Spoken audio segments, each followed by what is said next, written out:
ఇవాళ మీ అందరికీ తెలిసిన విషయమే, తెలంగాణ జాగృతి నుండి 2006లో ఈ సంస్థ మొదలు పెడితే అప్పటి నుండి ఇప్పటి వరకు కూడా మీరు వెనక్కి పోండదు, ఎవరు కనబడతలేరు వెనక్కి. తెలంగాణ జాగృతి సంస్థ పెట్టినప్పటి నుంచి 2006 నుంచి ఇప్పటి వరకు అనేక కార్యక్రమాలు, సామాజిక అంశాలు, రాజకీయ అంశాలు, విద్యాపరమైనటువంటి అంశాలు, ఆరోగ్యపరమైనటువంటి అంశాలు ప్రజాక్షేత్రంలో ఉండి అనేకం కూడా తీసుకొని రావడం జరిగింది. అందులో యునైటెడ్ ఆంధ్రప్రదేశ్లో, ఉమ్మడి ఆంధ్రప్రదేశ్లో ఉన్నప్పుడు తెలంగాణ రాష్ట్రం కోసం బలంగా గలం వినిపించడం, ఆనాడు శ్రీకృష్ణ కమిటీ వస్తే వాళ్ళ కమిటీ ముందుకు వెళ్ళి కూడా తెలంగాణ జాగృతి తరఫున ఒక 200 పేజీల బుక్లెట్ను అందించడం జరిగింది. ఎట్లా సాంస్కృతికంగా, రాజకీయంగా అన్ని విధాలుగా మన రాష్ట్రానికి, మన ప్రాంతానికి అన్యాయం జరిగిందని చెప్పి. అదేవిధంగా ఉమ్మడి ఆంధ్రప్రదేశ్ ఉన్నప్పుడే మన సంస్కృతికి ప్రతీక అయినటువంటి బతుకమ్మ పండుగని రాష్ట్ర పండుగగా గుర్తింపు ఇవ్వాలని ఆనాడు కొట్లాడడం, ఉమ్మడి ఆంధ్రప్రదేశ్లోనే అది సాధించుకోవడం జరిగింది. కిరణ్ కుమార్ రెడ్డి గారు, రోషయ్య గారు ముఖ్యమంత్రులుగా ఉన్నటువంటి సందర్భంలో అప్పుడే జిల్లాకు ₹1,00,000 ఇచ్చి తెలంగాణ ప్రాంతంలో 10 జిల్లాల్లో కూడా అఫీషియల్గా బతుకమ్మ చేయాలని చెప్పి వారు ఆనాడు జీవోలు ఇవ్వడం జరిగింది. అదేవిధంగా ఉమ్మడి ఆంధ్రప్రదేశ్లో ఉన్నప్పుడే యునైటెడ్ ఆంధ్రప్రదేశ్ అసెంబ్లీలో అంబేద్కర్ గారి విగ్రహం ఉండాలని చెప్పి గట్టిగా నినదించి అన్ని రకాల ఉద్యమ కార్యాచరణ తీసుకొని చివరికి నిరాహార దీక్ష కూడా చేపట్టి ఆనాడు అంబేద్కర్ బొమ్మని అసెంబ్లీలో మనం ప్రతిష్ఠించుకోవడం జరిగింది. అదేవిధంగా తెలంగాణ రాష్ట్రం వచ్చిన తర్వాత కొత్తగా ఏర్పడినటువంటి తెలంగాణ రాష్ట్రంలో మరి యువకులందరూ కూడా ఉపాధి కల్పించాలని చెప్పి రాష్ట్ర వ్యాప్తంగా ప్రతి పార్లమెంటులో ఒక స్కిల్ డెవలప్మెంట్ సెంటర్ పెట్టి 17 స్కిల్ డెవలప్మెంట్ సెంటర్స్ పెట్టి 20,000 మంది యువకులకు డైరెక్ట్గా ఎంప్లాయ్మెంట్ ఇచ్చినటువంటి సంస్థ తెలంగాణ జాగృతి సంస్థ. ఆ తర్వాత మరి దేశవ్యాప్తంగా కూడా మహిళా బిల్లు మీద ఎక్కడ చర్చ జరుగుతలేదు, ఈ బిల్లు మీద చర్చ జరగాల్సినటువంటి అవసరం ఉందని చెప్పి ఢిల్లీలో అత్యంత పెద్ద దీక్ష పెట్టి మరి కేంద్ర ప్రభుత్వంలో అట్లాగే దేశవ్యాప్తంగా ఒక చర్చ రగిలించడంలో ముందడుగు వేసినటువంటి సంస్థ తెలంగాణ జాగృతి సంస్థ.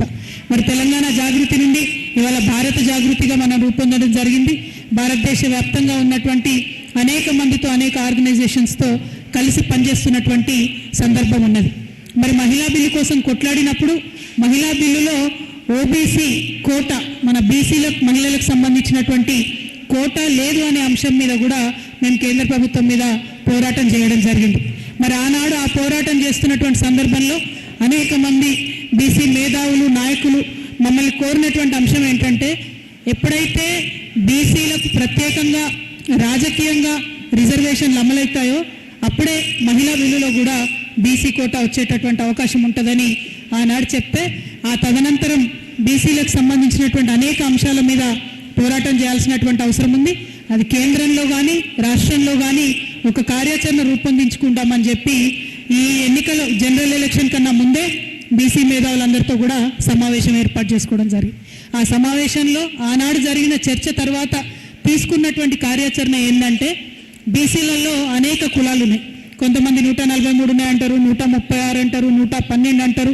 ఒక్కొక్క సంఘం మాట్లాడుకుంటూ ఒక్కొక్క కుల సంఖ్య చెప్తా ఉంటారు. దేశంలో కూడా అదే పరిస్థితి ఉన్నది. మొదలు 1931 ఒక్కసారి కుల జనగణన జరిగింది మనకప్పుడు. అప్పుడు బ్రిటిష్ వాళ్ళు ఉండే 1931 స్వతంత్రం రాకముందు. అప్పుడు వాళ్ళు చెప్పింది ఏంటంటే 4,300 పైచిలకు కులాలు ఉన్నాయని వాళ్ళు చెప్పారు. కానీ ఆ తర్వాత స్వతంత్రం వచ్చినాక ఇప్పుడు మీరు భారతదేశ ప్రభుత్వాన్ని ఎప్పుడైనా ఆర్టీఐ కింద అయినా అసలు ఈ దేశంలో ఎన్ని కులాలు ఉన్నాయంటే 2,400 అని చెప్తారు వాళ్ళు. అంటే దానికి దీనికి పోలిక పొంతన లేదు, ఎవరికి ఒక క్లారిటీ అన్నది లేదు. సో ఇట్లాంటి కన్ఫ్యూజన్ ఉన్నటువంటి వ్యవస్థలో మరి కేంద్రంతో కొన్ని యుద్ధాలు ఉన్నాయి, రాష్ట్రంతో కొన్ని యుద్ధాలు ఉన్నాయి, మనలో మనం తెలుసుకోవాల్సిన యుద్ధాలు కూడా కొన్ని ఉన్నాయి. వాటన్నిటి కోసమే ఒక మంచి కార్యాచరణ తీసుకోవాలన్న ఆలోచన వచ్చింది. నిజంగా నిన్న మొన్న ఈ గత కొన్ని నెలలుగా బీసీల సమస్యలపై అధ్యయనం చేస్తూ ఉంటే చాలామంది మేధావులు చెప్పినటువంటి బాధ, అక్క ఈ దేశంలో పులులను లెక్క పెడతారు, పిట్టలను లెక్క పెడతారు, నెమళ్ళను లెక్క పెడతారు, కానీ మనుషులుగా ఉన్నటువంటి మనల్ని లెక్క పెట్టమంటే మాత్రం ఏ ప్రభుత్వానికి కూడా మనసు వస్తలేదని చాలా బలంగా చెప్పినారు. అటువంటి అంశాలను మరి ఒక తాడో పేడో తేల్చుకోవాలన్నటువంటి ఉద్దేశంతోనే ఒక మంచి కార్యాచరణ తీసుకోవడం జరిగింది. మరి ఏ పెద్ద పని మొదలు పెట్టుకున్నా మీ అందరికీ తెలుసు, ఇమీడియట్గా తక్షణం చేయాల్సిన పనులు కొన్ని ఉంటాయి. మధ్యమ సమయంలో చేయాల్సిన అంశాలు కొన్ని ఉంటాయి, దీర్ఘకాలికంగా చేయాల్సినటువంటి అంశాలు కొన్ని ఉంటాయి. ఇమీడియట్గా తక్షణంగా ఇప్పుడు రాష్ట్రంలో ప్రభుత్వం మారింది, కాంగ్రెస్ ప్రభుత్వం అధికారంలోకి వచ్చింది.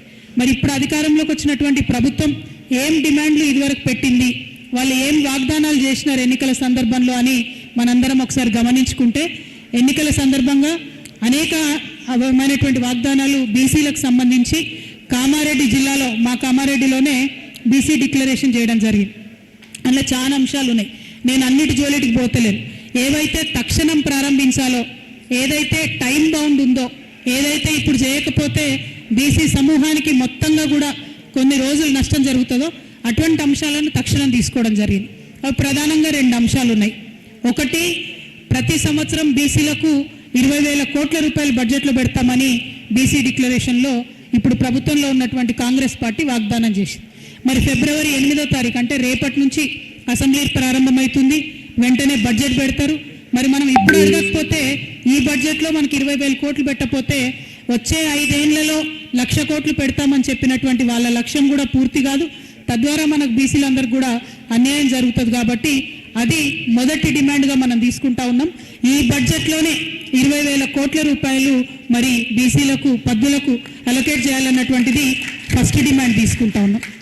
రెండవ డిమాండు, మనకిప్పుడు పార్లమెంట్ ఎన్నికలు ఉన్నాయి, ముందట మార్చో ఏప్రిల్లో అయిపోతాయి. అవి అయిపోయిన వెంబడే మనకు లోకల్ బాడీ ఎన్నికలు వస్తాయి. ఎంపీటీసీలు, సర్పంచ్లు, కౌన్సిలర్లు, మున్సిపల్ చైర్మన్ దఫాలుగా వస్తూ పోతుంటాయి జెడ్పీటీసీలు. కాంగ్రెస్ పార్టీ ఇచ్చినటువంటి వాగ్దానం ఏంటంటే, మేము బీసీ డిక్లరేషన్లో చెప్తా ఉన్నాం, జనగణన చేపడతాం, రాగానే చేపట్టి 42% బీసీ బిడ్డలకు రాజకీయంగా రిజర్వేషన్లు ఇస్తామని వారు చెప్పడం జరిగింది. దానివల్ల వాళ్ళు చెప్పినటువంటి సంఖ్య ఏంటంటే 42% రిజర్వేషన్ ఇస్తే 23,973 మందికి మన వాళ్లకు ఎంపీటీసీలు అయ్యే అవకాశం ఉంటుంది, సర్పంచ్లు అయ్యే అవకాశం ఉంటుంది, కౌన్సిలర్లు, వార్డు మెంబర్లు, జెడ్పీటీసీలు, ఎంపీపీలు, మున్సిపల్ చైర్మన్లు, జెడ్పీ చైర్మన్లు అయ్యే అవకాశం ఉంటుందని చెప్పి కాంగ్రెస్ పార్టీ వాగ్దానం చేసింది. మరి ఇది జటిలమైన సమస్య. ఎందుకంటే మా అన్న వాళ్ళు చాలామంది అన్నారు 42% మనకెందుకు, మేము ఎక్కువ ఉన్నామన్నారు. ఎక్కువ ఉన్నామో తక్కువ ఉన్నామో ఎట తెలవాలి, మీరు లెక్కనైతే పెట్టాలి కదా. లెక్క పెట్టాలంటే మొదలు పెట్టాలి ప్రాసెస్. ఇప్పుడు ప్రాసెస్ మొదలు పెడితేనే 6 నెలలో 7 నెలల్లో రిజల్ట్ వస్తుంది. సో అందుకే ఇమీడియట్ డిమాండ్ ఏం చేస్తూ ఉన్నాం ఈ ప్రభుత్వం అంటే, తక్షణమే బీసీ కుల జనగణన చేయండి, చేసి 42% ఏదైతే మీరు రిజర్వేషన్ వస్తామన్నారో అది ఇచ్చిన తర్వాతనే లోకల్ బాడీ ఎన్నికలు పెట్టండి అనేటటువంటిది ఈ రౌండ్ టేబుల్ కాన్ఫరెన్స్ ద్వారా ఈ ప్రభుత్వం మీద మేము డిమాండ్ చేస్తూ ఉన్నాం. మరి ఈ ఎజెండాలన్నింటినీ కూడా ముందు పెట్టుకుంటే ఒక చర్చ వచ్చింది, ఒక అంశం వచ్చింది. మరి ఇన్ని బీసీ కులాలు ఉన్నాయి, రకరకాల సమూహాలు ఉన్నాయి, మరి అందరికీ ఒక ఐకాన్ ఉండాలి కదా, ఒక ప్రతీక ఉండాలి కదా, ఒక యూనిటీ ఎట్లా తేవాలి అన్నటువంటి ఆలోచన వచ్చినప్పుడు, ఇదివరకు అసెంబ్లీలో అంబేద్కర్ విగ్రహం పెట్టమన్నప్పుడు దళిత సంఘాలు అందరూ కూడా చాలా సంతోషపడ్డారు. అంబేద్కర్ని ఇష్టపడేటటువంటి సమతావాదులు, మానవతావాదులు అందరూ కూడా చాలా సంతోషపడ్డారు. సో అదేవిధంగా భారత్ జాగృతికి ఇదివరకు అడిగినటువంటి చరిత్ర ఉంది కాబట్టి అందరూ బీసీలకు, అందరూ బీసీ కులాలకు, అందరికన్నా ఎక్కువ మా ఆడబిడ్డలకు లిబరేషన్ కోసం కొట్లాడినటువంటి వ్యక్తి పూలేను, సావిత్రిబాయమ్మ పూలే. కాబట్టి మరి పూలే గారి విగ్రహాన్ని అసెంబ్లీలో పెట్టమనేటటువంటి డిమాండ్ని ప్రధానంగా మనం ముందుకు తీసుకొచ్చినాం. ఎందుకంటే పూలే పేరు చెప్తేనే మనందరికి కూడా ఒళ్ళు పులకరిస్తుంది, అందరం కూడా ఒక తాటిపైకి వచ్చే అవకాశం ఉంటుంది. మనం అడుగుతున్నటువంటి బీసీ హక్కులకు ఒక ఐకాన్గా, ఒక ప్రతిరూపంగా పూలే గారు అసెంబ్లీలో నిలబడి మనల్ని ఆశీర్వదిస్తారనేటటువంటి ఒక అంశంతోనే మరొక మెయిన్ డిమాండ్గా ఈ అంశాన్ని, పూలే విగ్రహాన్ని తక్షణమే అసెంబ్లీలో పెట్టాలని డిమాండ్ చేస్తూ ఉన్నాం. దానికి కూడా ఉన్నటువంటి టైం లిమిట్ ఏంటంటే ఏప్రిల్ 11వ తారీఖు నాడు 197వ జయంతి బాబా పూలే గారిది జరుగుతూ ఉంది. ఏప్రిల్ 11 లోపల ఒక సానుకూల ప్రకటన ఈ ప్రభుత్వం ఇవ్వాలన్నటువంటి డిమాండ్తోని ఈ రౌండ్ టేబుల్ కాన్ఫరెన్స్లో పూలే గారి విగ్రహాన్ని అసెంబ్లీలో పెట్టమని కోరుతా ఉన్నాం. సో మా ఇక్కడికి వచ్చినటువంటి అన్నదమ్ముల్ని, అక్క చెల్లెల్ని అందరినీ కూడా నేను కోరేది ఒకటే, ఈ రాష్ట్ర ప్రభుత్వం మీద ఈ రౌండ్ టేబుల్ కాన్ఫరెన్స్ ద్వారా భారత జాగృతి, యునైటెడ్ పూలే ఫోరం ద్వారా 3 డిమాండ్లు పెడతా ఉన్నాం. ఒకటి, అసెంబ్లీలో పూలే గారి విగ్రహం పెట్టాలి. 2, కుల జనగణన, బీసీ కుల జనగణన చేసి 42% మీరు చెప్పినట్టు రిజర్వేషన్ ఇచ్చినాకనే లోకల్ బాడీ ఎన్నికలు జరపాలి. 3, తక్షణమే ఇప్పుడు వచ్చేటటువంటి బడ్జెట్లో 20,000 కోట్లు మీరు వాగ్దానం చేసిన విధంగా ప్రవేశపెట్టాలి. ఈ సింపుల్ స్ట్రేట్ ఫార్వర్డ్ ఎజెండాతో మనం ముందుకెళ్తా ఉన్నాం. అందుకోసమే వికారాబాద్ జిల్లాకు రావడం జరిగింది. అందుకోసమే వికారాబాద్ జిల్లాలో ప్రతి మండలంలో, ప్రతి నియోజకవర్గంలో, ప్రతి గ్రామంలో ఉన్నటువంటి బీసీ బిడ్డ వరకు ఈ ఎజెండా వెళ్ళాలనేటటువంటి ఉద్దేశంతో మీ అందరి మద్దతు కోరడానికి, మీ అందరి సహాయం కోరడానికి ఇక్కడికి రావడం జరిగింది. మరి ఈ అంశాలు సాధించేటటువంటి క్రమంలో మేము ఎన్నుకున్నటువంటి మొదటి మార్గం రౌండ్ టేబుల్ కాన్ఫరెన్స్. ఆ తర్వాత ఈ నెల 12వ తారీఖు నాడు హైదరాబాద్ నగరంలో ఇందిరా పార్కులో మహాధర్నా పెడతా ఉన్నాం. ఆ మహాధర్నాకు 5 రాష్ట్రాల నుంచి ఓబీసీ ఉద్యమ నాయకులను కూడా పిలుస్తూ ఉన్నాం. మీ అందరికి గుర్తుంటుంది, రాజస్థాన్లో రైలు రోకో చేసినటువంటి గుర్జర్ సమాజం నుంచి పిలుస్తూ ఉన్నాం, ఉత్తరప్రదేశ్ నుంచి ప్రొఫెసర్లను పిలుస్తూ ఉన్నాం, మధ్యప్రదేశ్ నుంచి బీసీ నాయకులు పిలుస్తూ ఉన్నాం, మహారాష్ట్ర నుంచి కూడా పిలుస్తున్నాం.